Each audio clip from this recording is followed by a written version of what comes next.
Good morning, everyone. So nice to see all of you here. So welcome to our 10 a.m. service. Thank you. Welcome once again to our 10 a.m. service. So it's glad to see all of you here. So sabihin mo naman doon sa katabi mo, buti na lang nandito ka. Yan. So we're gonna be landing this series. How many of you have learned a lot from this series? The mission. So we're gonna be landing this series. So can I invite everyone to please stand up? We're gonna be reading from the book of John, chapter 4, starting from verse 31 all the way to verse 36. So John 4:31 to 36.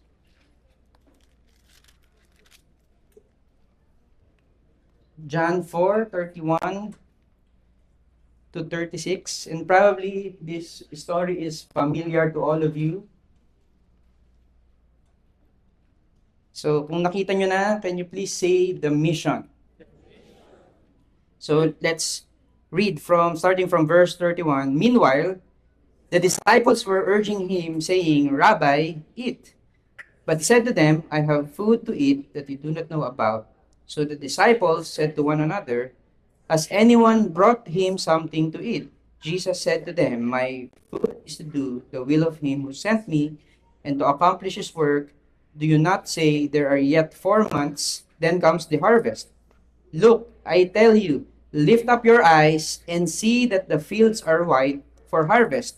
Already the one who reaps is receiving wages and gathering fruit for eternal life, so that sower and reaper may rejoice together. Let's pray. God, we just want to commit this time of preaching the word. I pray, God, that we're gonna see the mission in your lens, in your perspective, and maging part po ng buhay namin yung mission, because we now understand what it means to go on a mission as we see the mission in your perspective.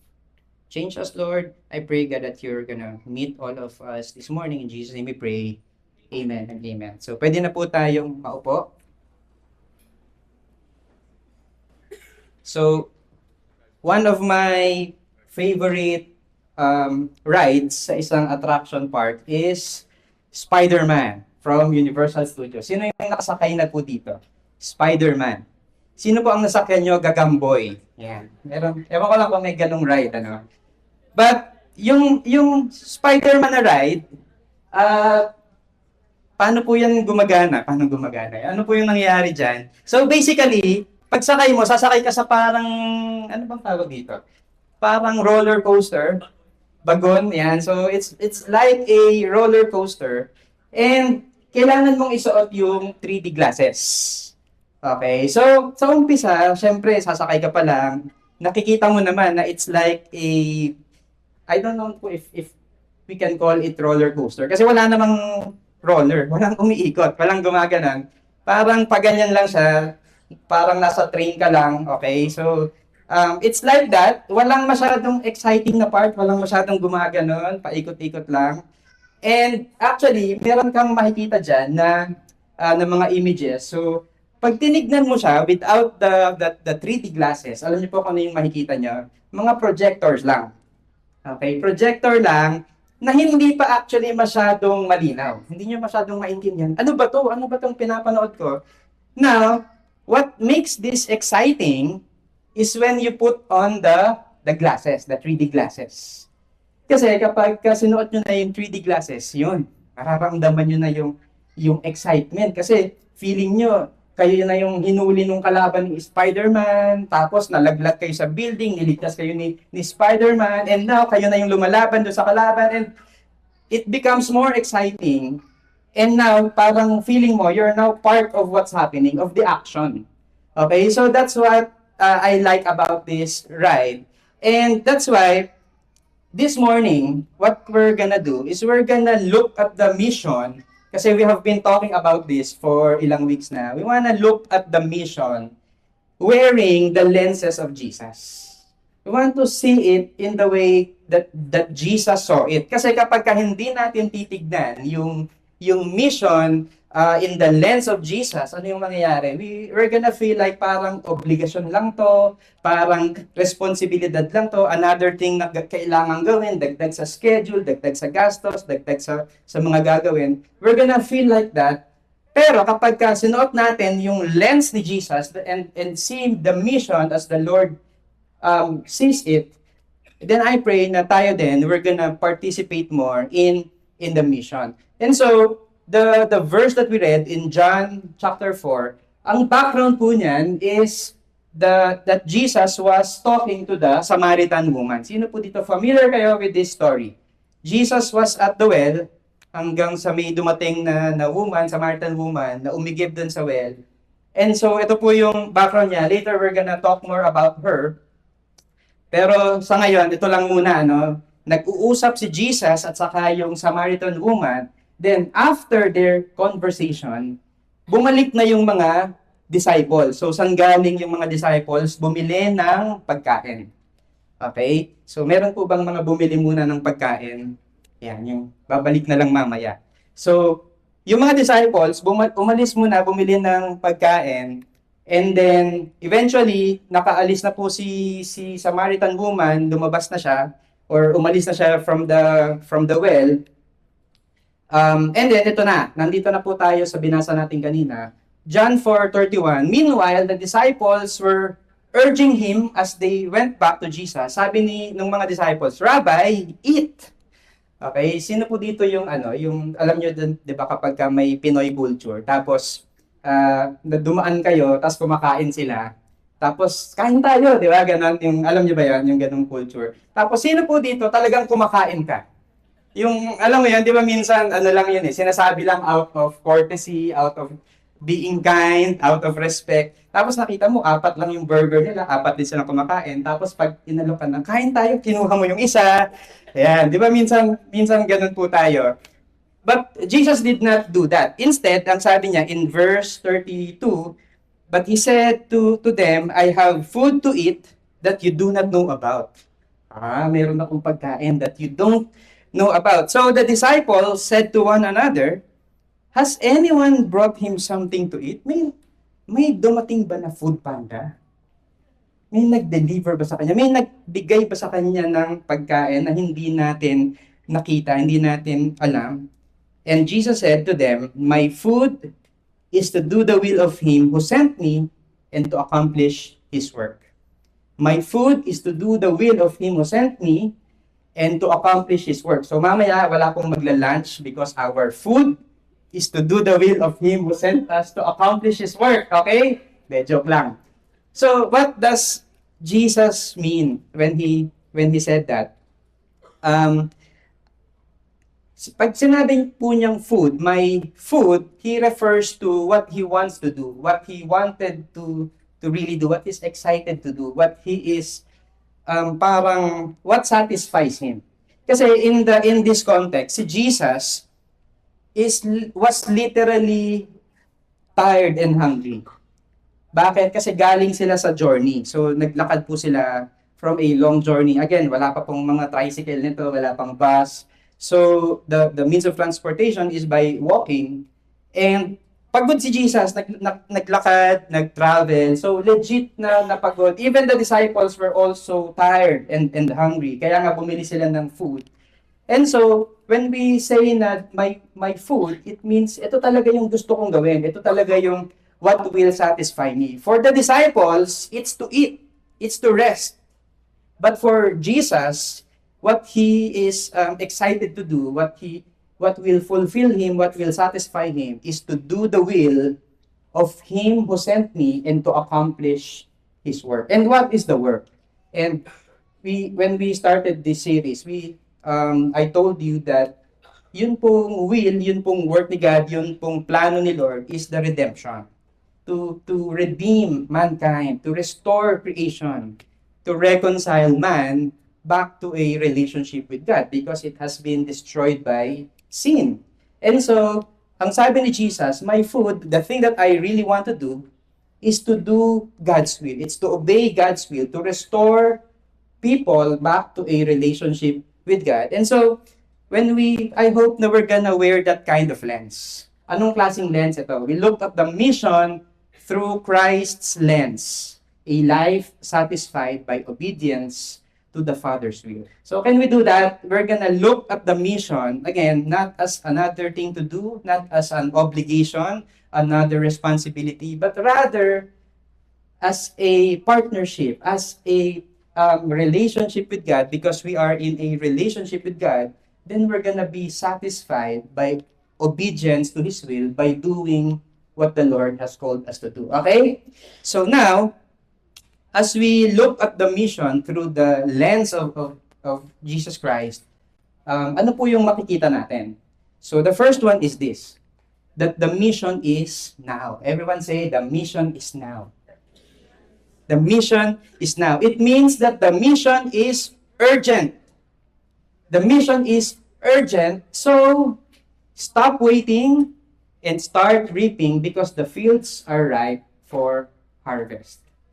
The mission is now.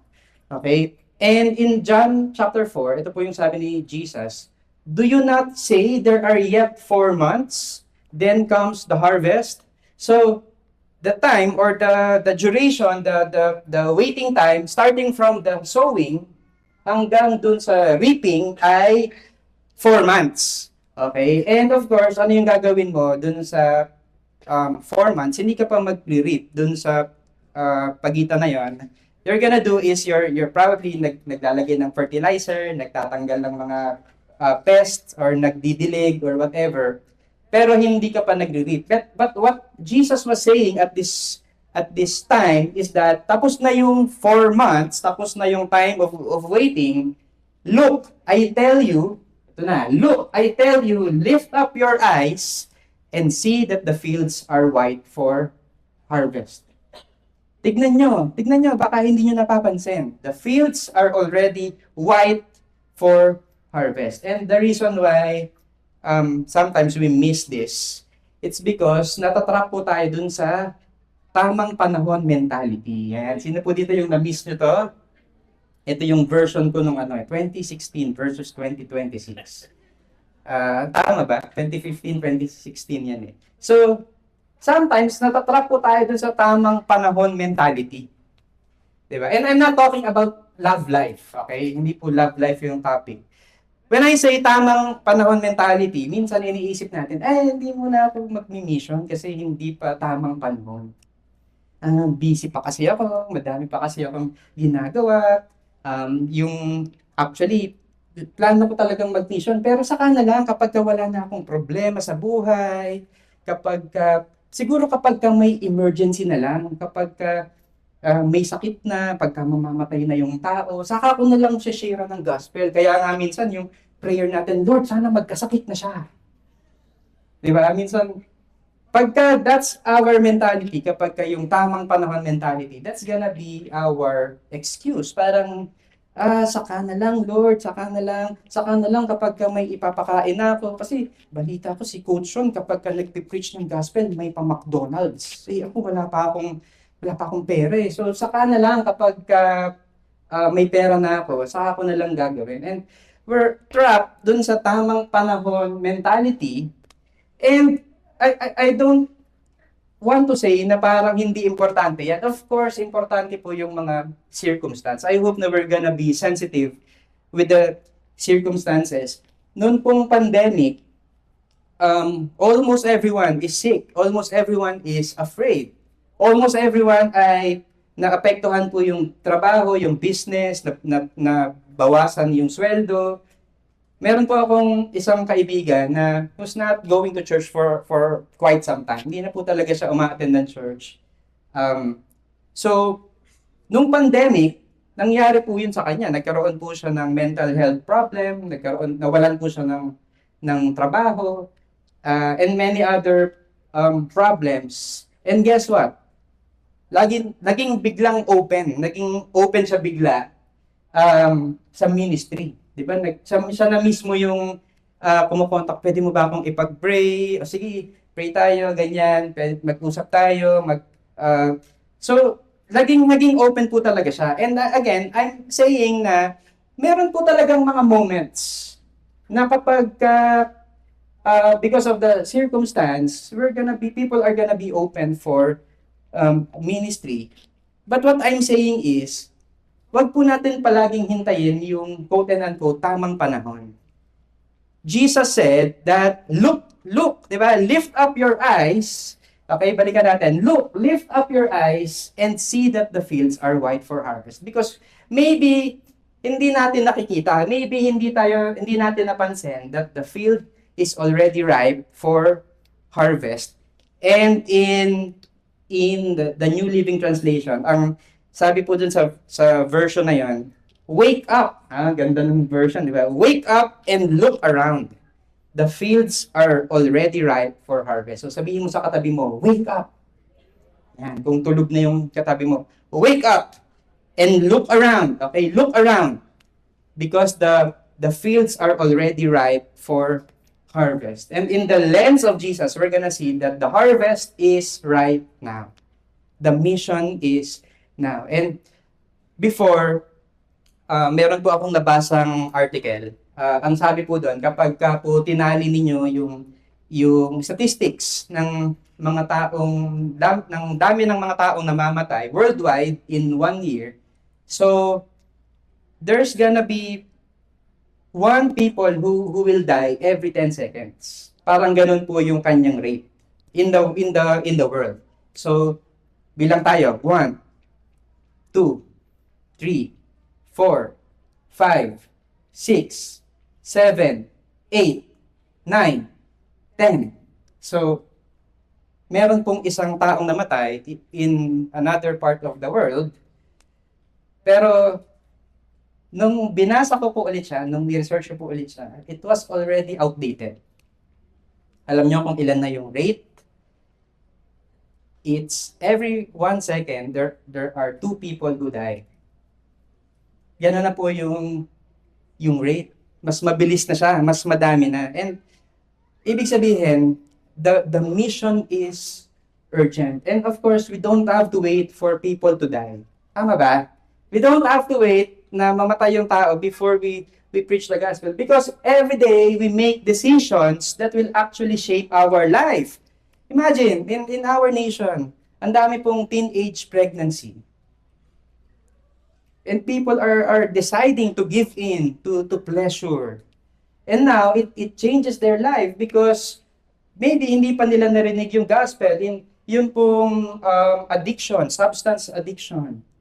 People are being addicted to different substances. And again, that's not, maybe there's something that we can do na before pa sila mapunta dun sa addiction, maybe we can just preach the gospel and share the gospel to them. Alam niyo po ba, ito, napaka-shocking nito, no? Kasi the Philippines is one of the top users of porn sites in the world. And that's why the mission is now. That's why the mission is urgent. Huwag na nating hintayin na next time na lang. Hindi, the mission is now. The mission is urgent. And so when we bumalik dito. When we go to John 4:28, so the woman left her water jar. So after Jesus talked to the Samaritan woman, ito po yung naging response ng woman. The woman left her water jar and went into town and said to the people, "Come, see a man who told me all that I ever did. Can this be the Christ?" And imagine, the woman, hindi pa po siya tapos ng 1-to-1, hindi pa po siya tapos ng spiritual foundations, hindi po siya tapos ng leadership 113, hindi po siya tapos ng kahit anong discipleship class. But right after having an encounter with Jesus Christ, ano yung ginawa niya? She went into the town and said to the people, "Come, see a man who told me all that I ever did. Can this be the Christ?" And in fact, hindi pa nga siya very convinced. 'Di ba? Siya na yung Messiah, siya na kaya yung Christ. There's a question in her. But again, after encountering Jesus, ano yung ginawa niya? She went and told her encounter with Jesus.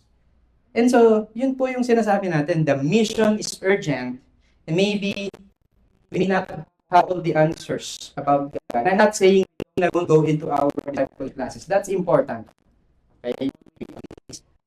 I'd always invite you to join that. That's important. I'm just saying na somebody who has encountered Jesus Christ can actually already do something.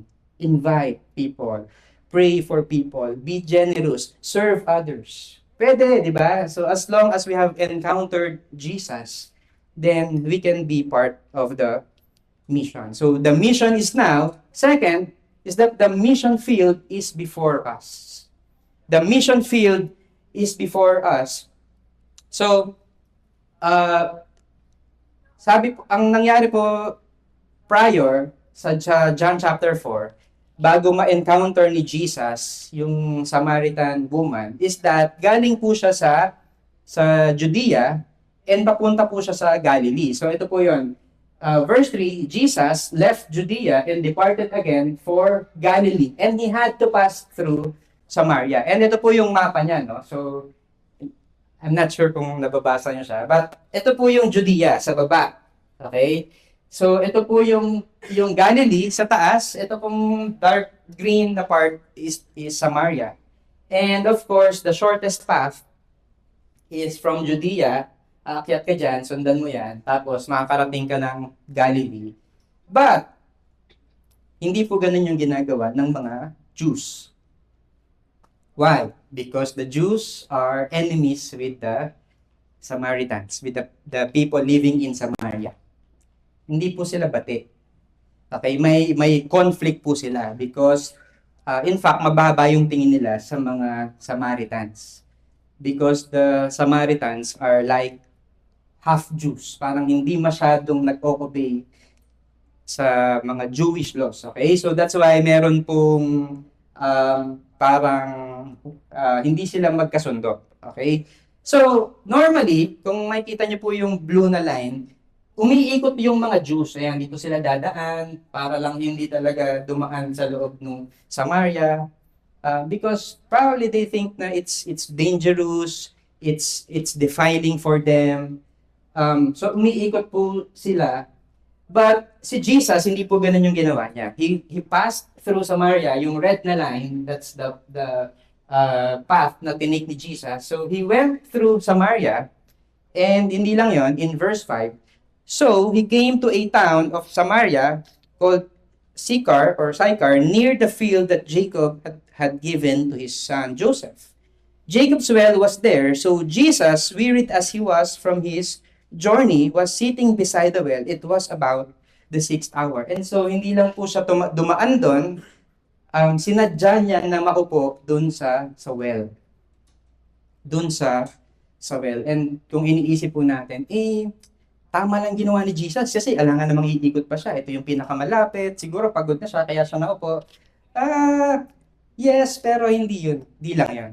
Because he actually intended to be there. Intentionally, he passed through Samaria and sat on a well. Bakit?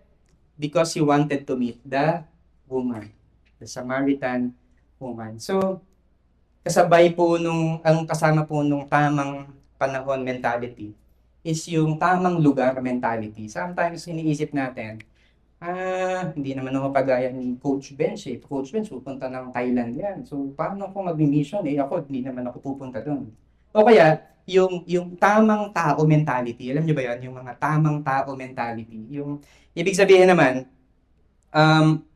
pagka meron kang na-encounter na person, may nakilala ka na mukhang okay naman, maganda naman yung buhay niya, mayaman siya, maraming pera, ganyan. Ayoko na lang share yan kasi mayaman na yan okay na yung buhay niya baka hindi niyan kailangan si Lord.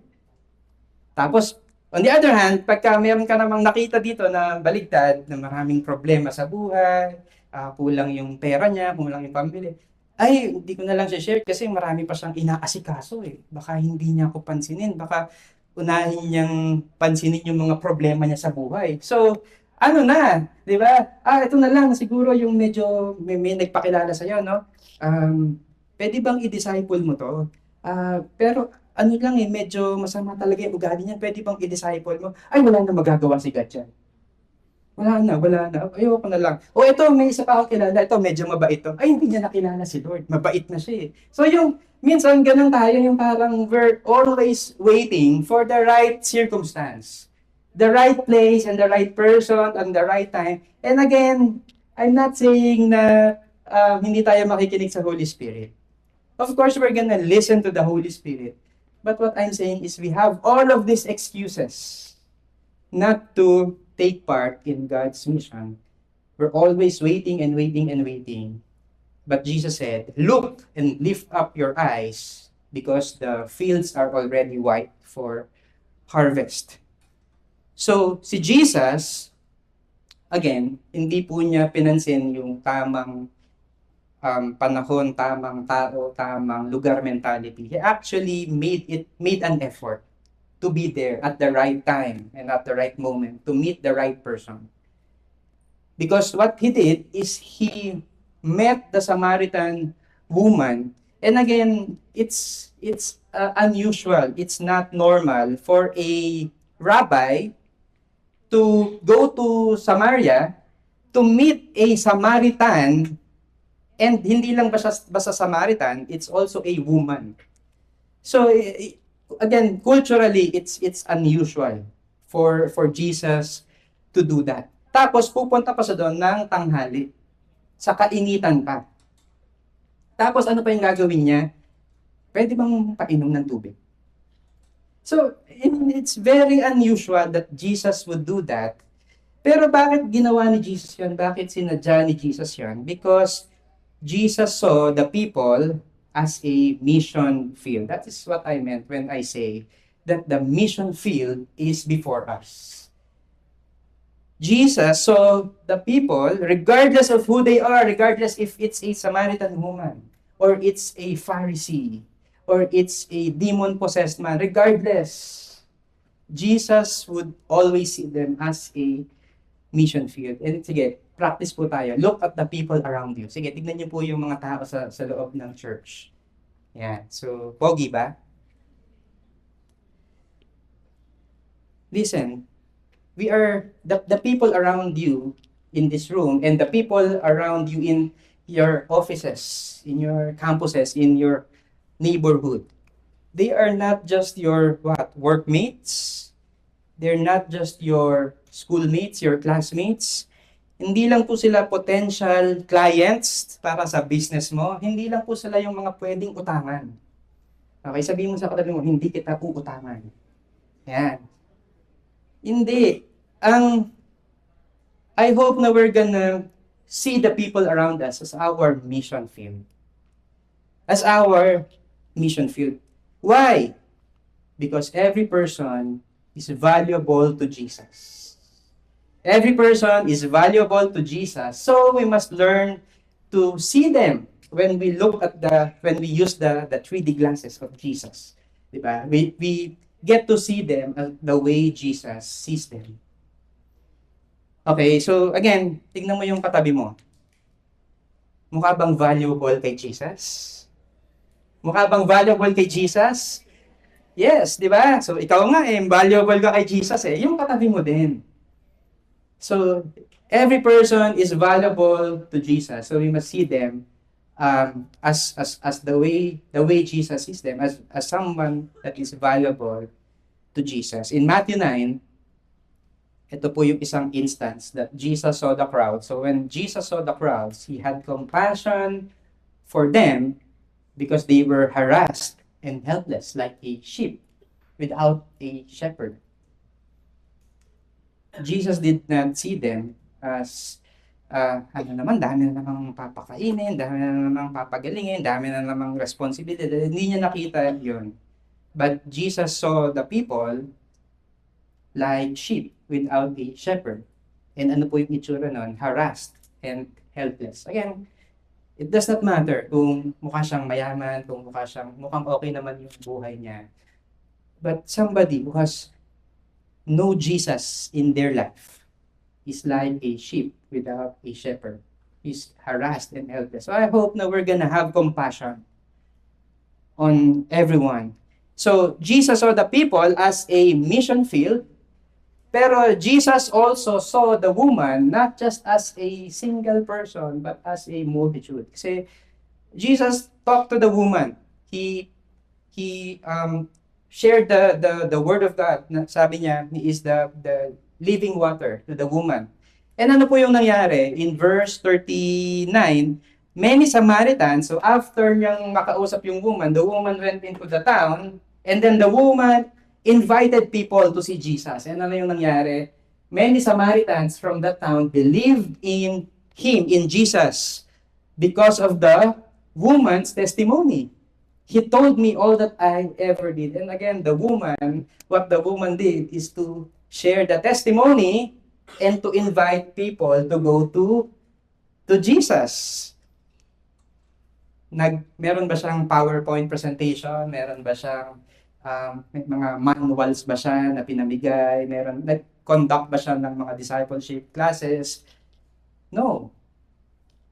She just shared her testimony and invited people to see Jesus. So, when the Samaritans came to him, they asked him to stay with them, and he stayed there 2 days. And many more believed because of his word. I like that. Jesus passed through Samaria, and then when the woman invited people, he was willing to bend his schedule. He was willing to stay there for 2 more days. Because he saw the people as his mission field. And many more believed because of his word. And so what I was trying to say is this. Jesus saw the people as a mission field, regardless of who they are. And Jesus saw one person as not just a single soul, but a multitude. The fields are ripe for harvest. And sige, so question, paano yan? Okay, sige, I'm now willing to see the people as the mission field. Pero how do I actually do that? You see, there are so many ways to actually bring people to Jesus. Pero ito po yung isa sa mga, I'm talking about the SALT method. Alam niyo ba yan? So ano po yung ibig sabihin yan? Kaya siya SALT because nag-start siya sa S-A-L-T. Start a conversation. Saan? Does it mean na kailangan mag-a-arrange ng event? Does it mean na kailangan marami kang pakain? Hindi. Start a conversation. Maybe, again, habang naghihintay kayo sa commute. Diba? Sino po yung pumipila sa mga UV, sa mga jeep? Maybe you can use those moments, to talk to someone. Maybe during lunch. Diba? Invite mo yung isang workmate to have lunch with you. Maybe after your basketball game. Yung mga moments na you can actually use that to share the gospel, to preach the gospel, to bring people to Jesus.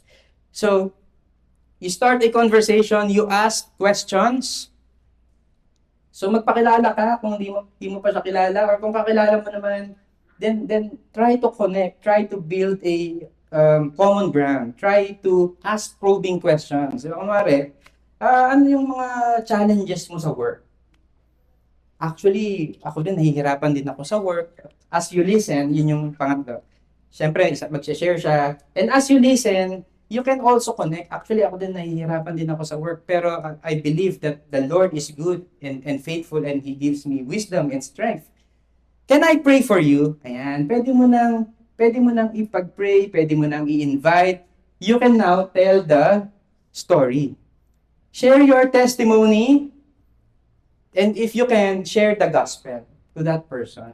Or you can invite the person to go to church. Again, there are many ways to just evangelize, share the gospel, invite people, serve them, be generous to them, tell them the story of Jesus. Ang question lang, will you partner with the Holy Spirit? Kasi mahirap talaga siyang gawin on our own. But the question is, are you willing to partner with the Holy Spirit to actually help you and lead you? Yun po yung song na kinakanta natin kanina, di ba? Holy Spirit, lead the way. I'm available. Lord, I'm available. I really don't know what to do. But Holy Spirit, lead me so that I can actually speak to this person and bring him to your kingdom. Okay po ba yan? So the mission is now, the mission field is before us, and last is that the mission brings fulfillment. The mission brings fulfillment. It means that participation in the mission brings nourishment and fulfillment from the Lord, from God. So in John chapter 4, verse 36, Jesus said, already the one who reaps is receiving wages and gathering fruit for eternal life, so that sower and reaper may rejoice together. So, yung mga nagre-reap, again, sabi natin kanina, if we're not gonna look at the missions in the lens of Jesus Christ, we're gonna see this as an obligation. We're gonna see this as a burden for us. Pero when we see it in the lens that Jesus saw it, sabi ni Jesus, already the one who reaps is receiving wages and gathering fruit for eternal life. Yun pong mga nagre-reap, yung mga nagha-harvest, sila yung unang nagkakaroon ng fruit, ng harvest. Tama? Sila yung nagtanim eh. And so, there's a reward. There's a reward when you take part in the mission field, in the missions of God.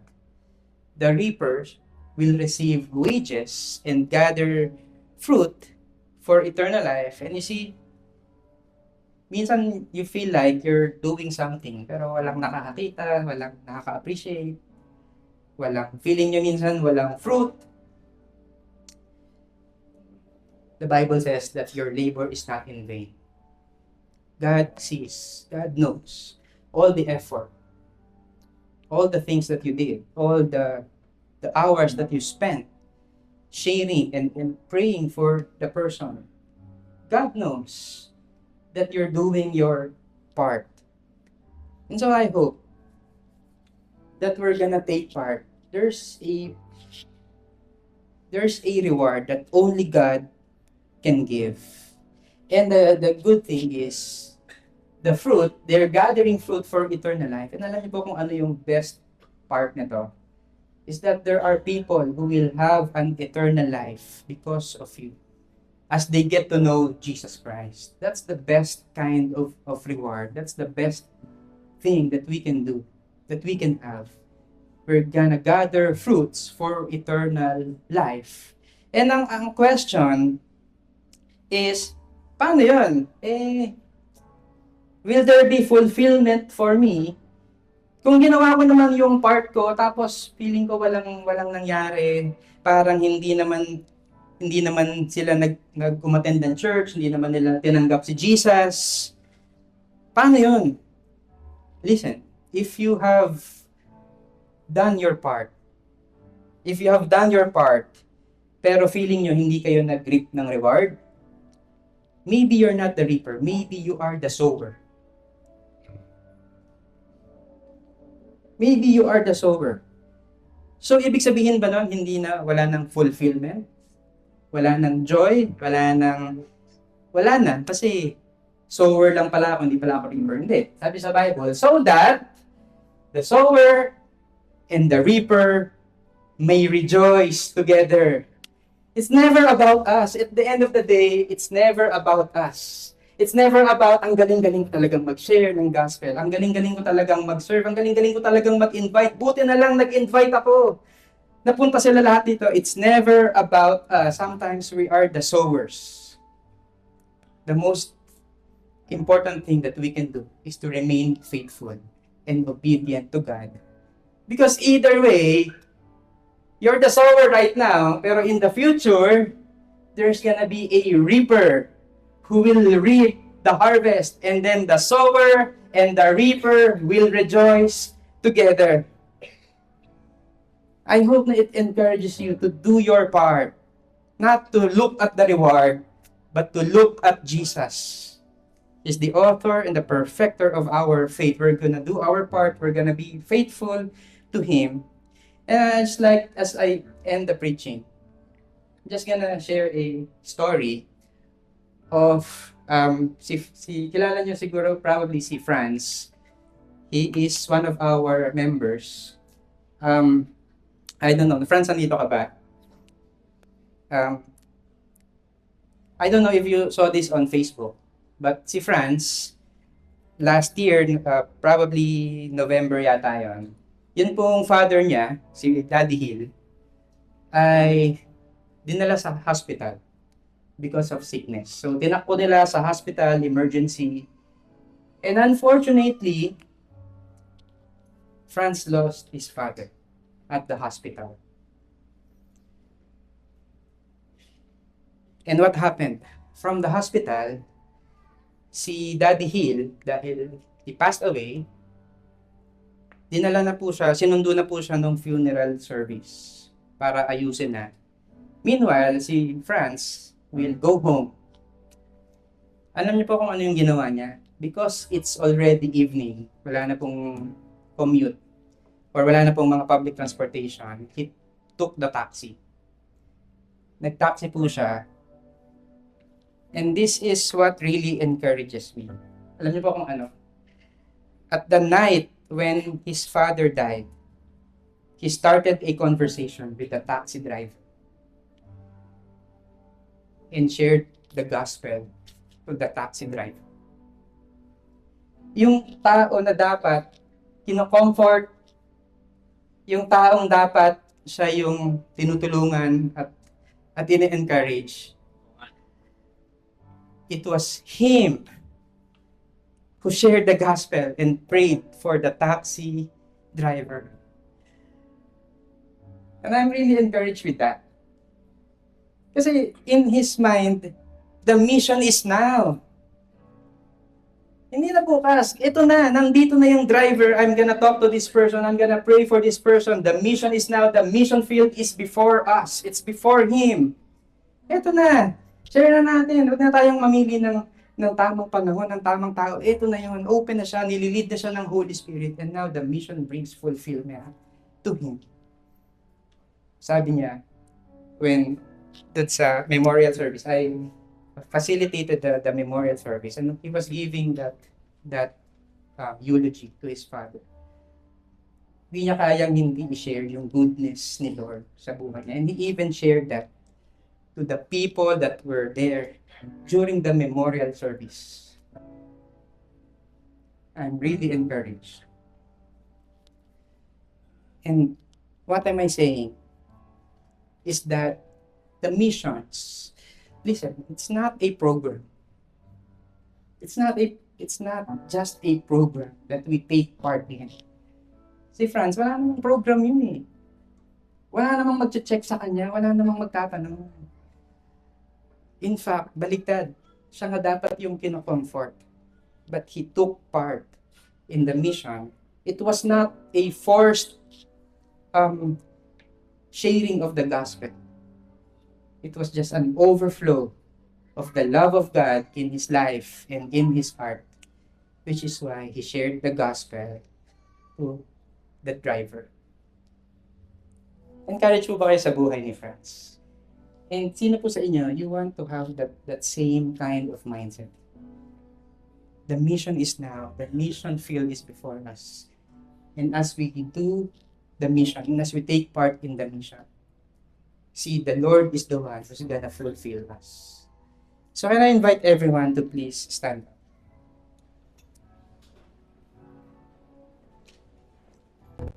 You see, it's hard to take part in the mission, again, if you're seeing it as an obligation, something that we have to do. So we're gonna pray to the Lord. Sabi sa Bible in Luke chapter 10, the harvest is plentiful, but the laborers are few. So we're gonna pray earnestly to the Lord of the harvest to send out his workers to the mission field. And so if that's you want to be a laborer in the mission field. Again, this is not about a program, this is not about a skill. You know what this is all about? It's about an overflow of the love of God. It's about following Jesus. It's about having a life that is satisfied with the Father, with the Lord.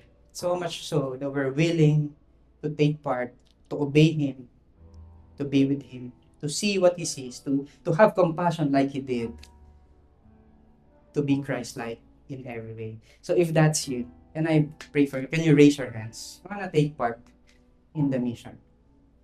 Lord, we just want to thank you, God, that you went out on a mission to save us.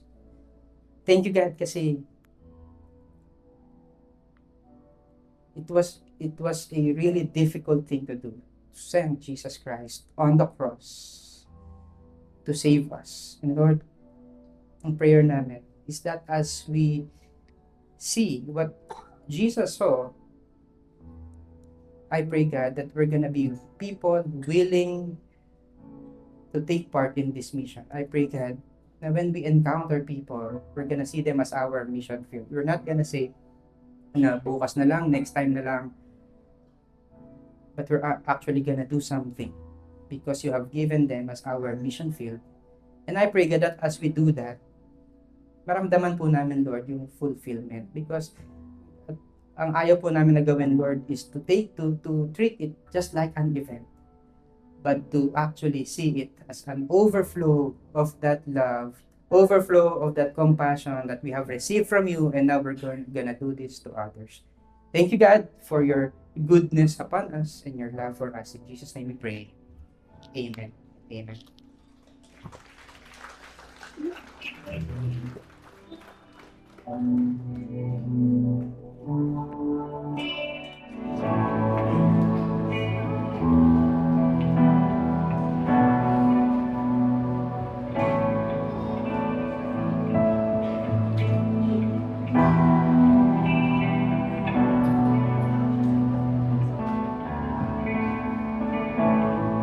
Lord, we worship you, God, for you deserve all the praise, God.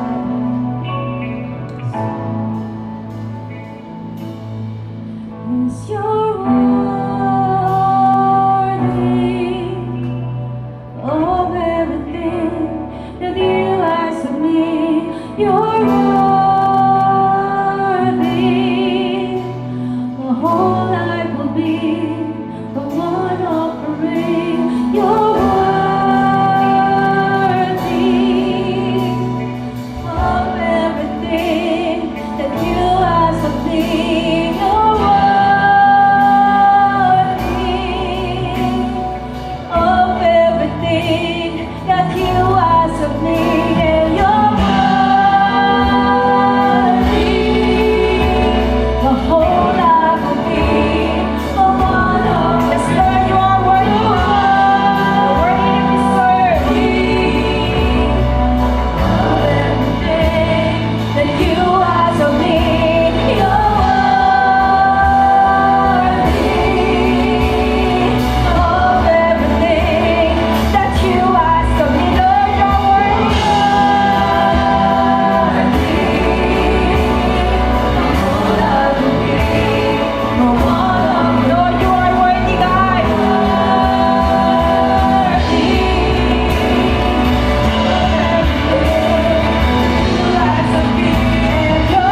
available. I'm available.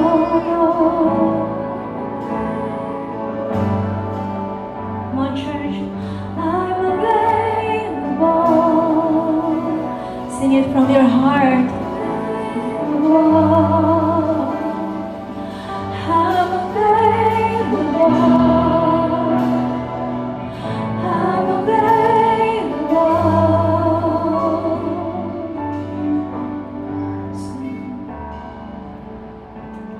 As we praise you, God, you're worthy, Lord. Sing your worthy, God. You're worthy, Lord. You're worthy. You're worthy, Lord.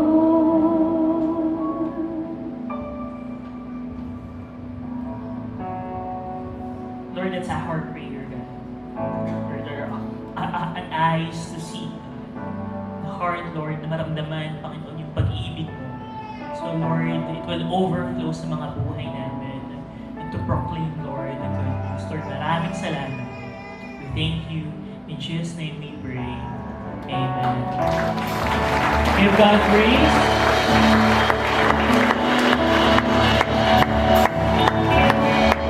Diyan po nag-e-end ang ating service. Pero wag na lang